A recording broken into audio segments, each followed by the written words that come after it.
São 8 horas e 17 minutos. Outro assunto de destaque nessa manhã é a situação no Rio Grande do Sul por conta da chuvarada das últimas horas. Nós vamos fazer contato agora com a redação do Grupo Bandeirantes de Comunicação em Porto Alegre. O jornalista Guilherme Macalossi está ao vivo conosco para atualizar as informações. Bom dia, Macalossi.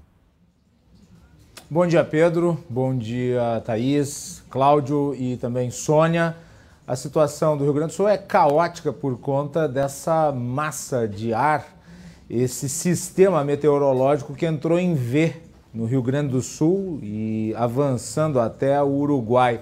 Tem alguns meteorologistas que estão chamando essa massa de ar de um rio meteorológico, ainda mais pela vazão de água que acaba caindo e com as chuvas intensas, gerando um temporal atrás do outro. Para se ter uma ideia, nós tivemos ao longo das últimas horas locais aqui no Rio Grande do Sul, principalmente nas regiões mais centrais do estado, uma precipitação que variou de 200 milímetros a 400 milímetros. E ainda não passamos pelo pior momento, que deve se dar aí ao longo das próximas horas. Tem cálculos meteorológicos prevendo mais 150 milímetros, 200, 300 milímetros, o que seria mais do que a média de outono inteiro. E isso, obviamente, impacta na vida das pessoas.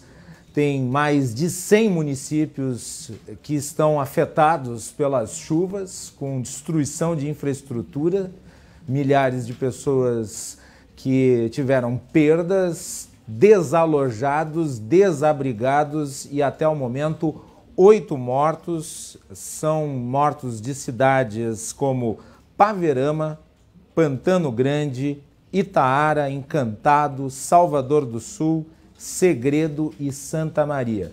Santa Maria, que é a principal cidade do centro do estado, está praticamente ilhada porque também tem obstruções em estradas, com destruição que inclusive viralizou pontes que foram tiradas do caminho do fluxo de água como se fossem feitas de madeira antiga.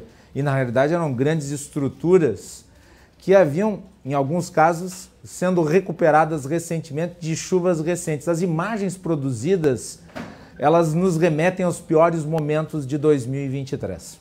Parecia até ponte de papel, viu? Em alguns momentos ali, parecia uma maquete sendo destruída. Agora é o seguinte, Macalossi, você está acompanhando aí, como é que está a situação do desafio que o governo tem? Tem recurso liberado? Como é que está a movimentação política? Eu vi que o presidente Lula ligou para o governador do estado do Rio Grande do Sul para oferecer ajuda. O que vai acontecer daqui para frente para prevenir que mais pessoas sejam atingidas dessa forma por toda essa chuvarada?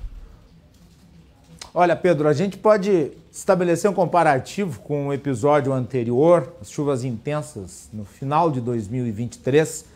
Me parece que o tempo-resposta das autoridades e as ações de prevenção surtiram efeito na medida em que nós tivemos um número bem menor de mortes em relação à situação anterior. Isso pode ser considerado um avanço, ainda mais se nós considerarmos que esse é o nosso novo normal climatológico. A incidência de episódios como esse vem sendo contínua. Então, é necessário adaptar a sociedade a essa realidade. O Vale do Taquari já tinha sido destruído, está sendo afetado, a infraestrutura que tinha sido estabelecida novamente como resposta ao problema meteorológico anterior, já está sendo comprometido agora com esse novo episódio. Mas o tempo de resposta das autoridades está um pouco melhor. O governador aqui do estado está ressaltando a necessidade de as pessoas seguirem os protocolos de segurança, principalmente aqueles emitidos pela Defesa Civil. Agir na prevenção salva vidas. A gente não pode simplesmente imaginar que vai ficar se contando mortos pela inação antes da antecipação do fato. No caso aqui, das chuvas, que são muito fortes, são torrenciais. Ele requisitou apoio logístico ao governo federal no resgate de pessoas que estão ilhadas e por isso, inclusive, fez uma postagem no Twitter, prontamente respondida pelo presidente da República. O governador não vive, diga-se de passagem, um bom momento. político, inclusive. É claro, ele não tem responsabilidade por conta das chuvas mas há uma série de fatores aí que se somam e que o colocam no olho do furacão, aqui para fazer uma metáfora bem evidente em relação ao momento. Enfrenta um problema político na Assembleia Legislativa por conta da sua busca de elevação de ICMS, o que não foi bem sucedido em 2 oportunidades. Um problema também na área da saúde, por conta de um programa que foi criado, o Assistir, e que gerou uma série de desdobramentos em relação à assistência dos hospitais da região metropolitana de Porto Alegre, que são alicerces de atendimento em saúde do Estado. Agora, o plano de saúde ofertado pelo governo também enfrenta dificuldades, com hospitais se descredenciando e, além disso, os efeitos das torrentes que destroem parte da infraestrutura e necessitam de recursos extraordinários que muitas vezes os gestores não têm à disposição. Macalossi, muito bom dia. Eu queria saber o seguinte, a gente está vendo a destruição, né? Essas pontes que são, que, como diz o Pedro, foram removidas pela água como se fossem de papel. Mas tem uma preocupação, o que fazer agora, né? Os gestores, os especialistas em obras e etc., e também em meio ambiente, o que é que eles dizem sobre essas pontes submersas, né? Vão ficar lá ou serão removidas em algum momento? Nós vimos, Cláudio, bom dia, um prazer falar contigo. Nós vimos aí ao longo dos episódios anteriores as pontes sendo levadas e aquela dificuldade que o Estado tem, na média, de dar uma resposta imediata reconstruindo as estruturas. Teve um episódio que ficou notório aqui no Rio Grande do Sul, ainda da situação anterior, em Nova Roma do Sul, uma ponte histórica de metal foi levada pelas chuvas no Rio das Antas. E aquilo era muito importante porque era a ligação entre 2 municípios, no caso, Nova Roma do Sul e Farroupilha, que é o meu município de origem. E a comunidade teve que se organizar para conseguir construir a ponte. Quer dizer, não esperou a iniciativa pública, foi lá por conta e bancou a infraestrutura necessária. E nós sabemos dessa letargia, essa letargia em reestabelecer a estrutura que foi perdida e de remover também aquilo que foi removido originalmente pela força das águas.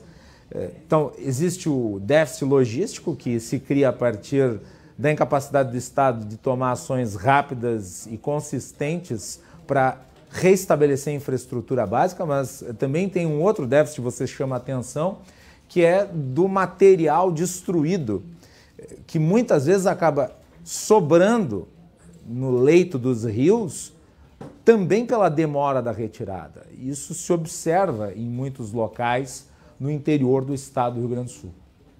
E olha, queria aproveitar a presença do Guilherme Macalossi, direto de Porto Alegre, aqui conosco no Jornal Gente, para mandar a nossa solidariedade a todos os gaúchos, né? Porque acho que o Rio Grande do Sul é o estado do Brasil que mais tem sofrido com esse turbilhão climático pelo qual o país todo passa nos últimos tempos. E para mandar um abraço também para todos que estão conosco, acompanhando a programação agora da Band News TV e da Rádio Bandeirantes de Porto Alegre, no Rio Grande do Sul. Obrigada, viu, Macalossi? Bom trabalho. Obrigado, Thaís. Obrigado pela solidariedade e vamos continuar aqui observando todos os detalhes dessa enorme tragédia que se abate novamente sobre o Rio Grande do Sul. São 8 horas.